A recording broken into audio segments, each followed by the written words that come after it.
आइए हमारे साथ कार्यक्रम में शामिल हो रहे हैं हेलियस म्यूचुअल फंड के सीईओ दिनशो ईरानी साहब। दिनशो सर, बहुत बहुत स्वागत है आपका। धन्यवाद हमें समय देने के लिए। बहुत सारी आज आपसे बातें हैं डिस्कस करने के लिए। हमारे बाजारों से रिलेटेड काफ़ी कुछ एक्शन दिखा है अप्रैल के महीने में, कमजोरी के बाद रिकवरी भी। सबसे पहले ग्लोबल मार्केट से ही शुरुआत करते हैं। जिस तरह की जियोपॉलिटिकल टेंशन और अमेरिका में ब्याज दरें घटने के संकेत जो घटने की देरी के जो संकेत आ रहे हैं, कितनी चिंता की बात है या फिर ज़्यादा फर्क भारतीय बाजारों पर नहीं पड़ेगा? जी, अनिल जी, पहले तो धन्यवाद चलिए, आपका थैंक यू आपके सर। शो पर आमंत्रित करने के लिए थैंक यू और सर। आपके दर्शकों को very good morning. Thank you. अच्छा, एक्चुअली जो आपने बोला ये बहुत ही रेलेवेंट चीज़ है कि इंटरेस्ट रेट जो थे वो एक एक बहुत ही बड़ा ट्रिगर था हमारे मार्केट के लिए कि एक बार कट होगा तो अभी इंटरेस्ट रेट अगर जब कट होता है तब 2-2 चीज़ें होती हैं। एक तो ऑब्वियसली प्रॉफिटेबिलिटी सीधी इंक्रीज़ हो जाती है इंटरेस्ट सेंसिटिव स्टॉक्स की और दूसरा जो है मार्केट का पी भी बढ़ जाता है क्योंकि आपका हायर इंटरेस्ट रेट्स होता है तो लोअर पी रहता है, मतलब ये इनवर्सली प्रोपोर्शनेट रहता है मार्केट से। तो इसलिए हमें यही सोच रहे थे कि शायद कट होगा, लेकिन अभी जो यूएस से जो खबरें आ रही हैं, जो बातें सुन रहे हैं हम वहां से फेड से, वो ऑब्वियस है कि रेट कट इतनी जल्दी से नहीं होगा। और एक्चुअली देखा जाए तो ग्लोबली जो वो होता रेट कट का वो यूएस ही सेट कर सकता था क्योंकि उनकी ही करेंसी है जो बाकी सब करेंसियों से लड़ती रहती है। अभी हमें भी हमारा रुपया संभालना है, इसलिए हम उसके आगे उनके पहले हम रेट कट नहीं कर सकते। उनका कट होगा तो ही हमारा होगा, नहीं तो हम अगर पहले कट कर लेंगे तो हमारा रुपया डेप्रिसिएट हो जाएगा और वो तो एक अलग ही फिर प्रॉब्लम्स खड़े हो जाते हैं डेफिसिट के, अपने करंट अकाउंट के वगैरह वो सब, और we become unviable with the world. तो वो सब होता है, तो इसलिए वो हम जल्दबाजी में नहीं कर सकते। तो इसलिए एक चीज़ ये है कि आपको बड़े ध्यान से देखना पड़ेगा, लेकिन जिस हिसाब से यूएस में जो हो रहा है आज की तारीख में, जैसे सर्विस इन्फ्लेशन वगैरह कंट्रोल ही नहीं हो रहा है, तो उनको वो उसको लेके ज़्यादा चिंता है देन कमोडिटी इन्फ्लेशन।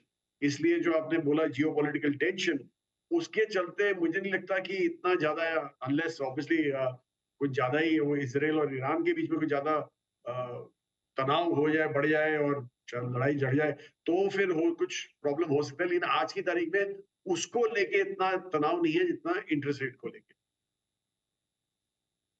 आपके लिए अमेरिकी बाजारों का और इजराइल ईरान के तनाव का असर हमारे और दुनिया भर के बाजार में भी। आइए अब भारतीय बाजारों की भी बात करते हैं। बड़ा ट्रिगर हमारे यहाँ चुनाव का भी है, तो चुनाव से पहले, चुनाव के बाद कैसे रहेगा बाजार का डायरेक्शन, क्या करना चाहिए?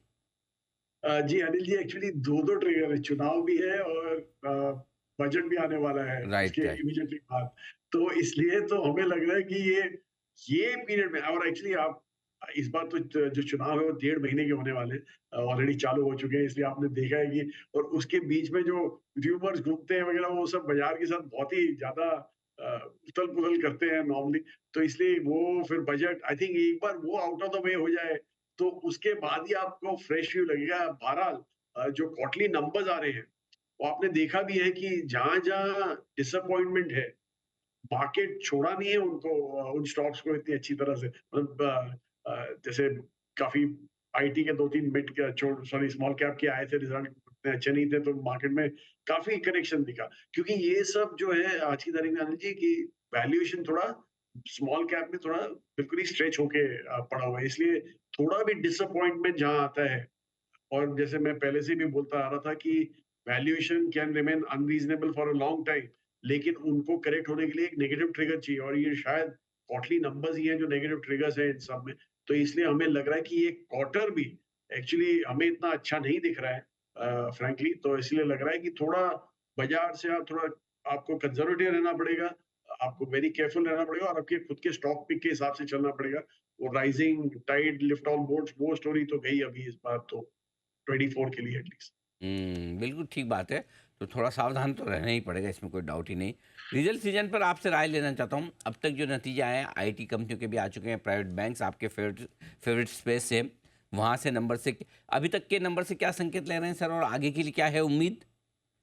सो अनिल जी, एक्चुअली एक डिसअपॉइंटमेंट ये था, नॉर्मली क्या होता है अर्निंग सीजन में जो शुरुआत में रिपोर्ट होती है कंपनियां, वो नंबर हमेशा अच्छे ही रिपोर्ट होते हैं क्योंकि जिनका अच्छा रिजल्ट होता है वही पहले जल्दी आगे रिपोर्ट करना चाहते हैं। तो इस बार आपने देखा है कि जो आपके स्मॉल और मिड कैप स्पेस में जो रिपोर्ट हुए हैं, वो नंबर इतने अच्छे नहीं थे। इनफैक्ट शुरुआत में ही इतने गंदे नंबर दिखे हैं।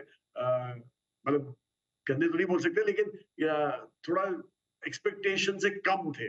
तो वो देख के आपने देखा कि क्या बड़े-बड़े करेक्शन दिखे आपको सम स्टॉक्स में, किसी-किसी स्टॉक्स में।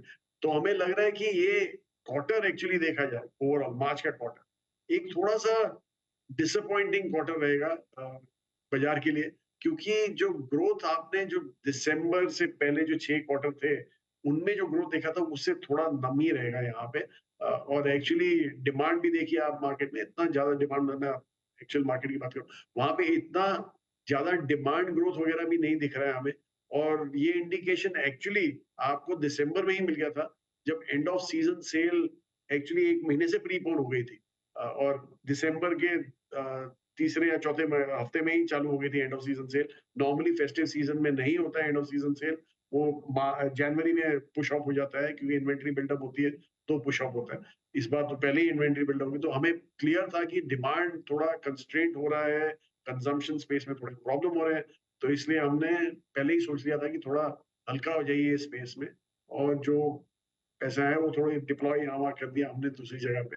हमें दिखता है अच्छा।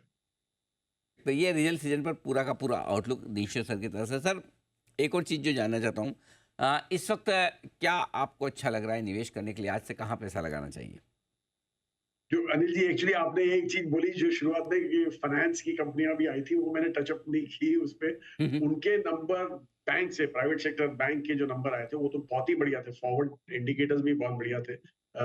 तो इसलिए हमें हमें तो वो स्पेस तो बहुत ही बढ़िया लग रहा है। और एक्चुअली हम तो जैसे हम बोलते हैं कि आप अगर जो पास में भी देखें, जो इकोनॉमीज़ बढ़िया करती हैं, वो फाइनेंस तो एक बहुत ही बड़ा अ, ज़रिया रहता है उसको पुश करने के लिए, वो इकोनॉमीज़ को। तो इसलिए वो तो एक गिवन है। अ, आपने अंडर परफॉर्मेंस देखा था फाइनेंस कंपनी से काफ़ी टाइम से। हमें लग रहा है कि अभी आगे चल के वही होंगे, और उसका काफ़ी बड़ा वेट है हमारे इंडेक्स में भी।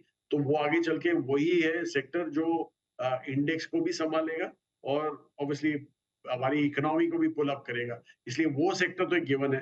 कंज़म्पशन का मैंने जैसे बोला आपको कि थोड़ा ये क्वार्टर और प्रोबब्ली जून क्वार्टर में आपको थोड़ा आपको दिखेगा कि थोड़ा रिजल्ट्स इतने बढ़िया नहीं आ रहे हैं वगैरह। लेकिन उसके बाद ऑब्वियसली कंजम्पशन पिकअप भी आने वाला है, क्योंकि पर कैपिटा बढ़ने वाले हैं, तो वहाँ पे भी पिकअप होगा। तो वो एक और स्पेस है जो आप देख सकते हैं। और तीसरा स्पेस है हमारा डिफेंस का, जो हमें बहुत पसंद है। चौथा इंफ्रा है प्ले हमारे पास, हमें हमें वो भी काफ़ी पसंद है, इंफ्रा इंडस्ट्रियल वगैरह, तो वो भी काफ़ी पसंद है। तो इसके हिसाब से आप अपना पोर्टफोलियो बना सकते हैं। और ऑब्वियसली थोड़ा जो इमीडिएट शॉर्ट टर्म में आपको थोड़ा संभालना पड़ेगा, अदरवाइज लॉन्ग टर्म तो बहुत ही बढ़िया है हमारे देश के लिए। बैंक्स वगैरह तो आप लंबे समय से बुलिश है। आपने डिफेंस अभी भी अच्छा लगता है सर?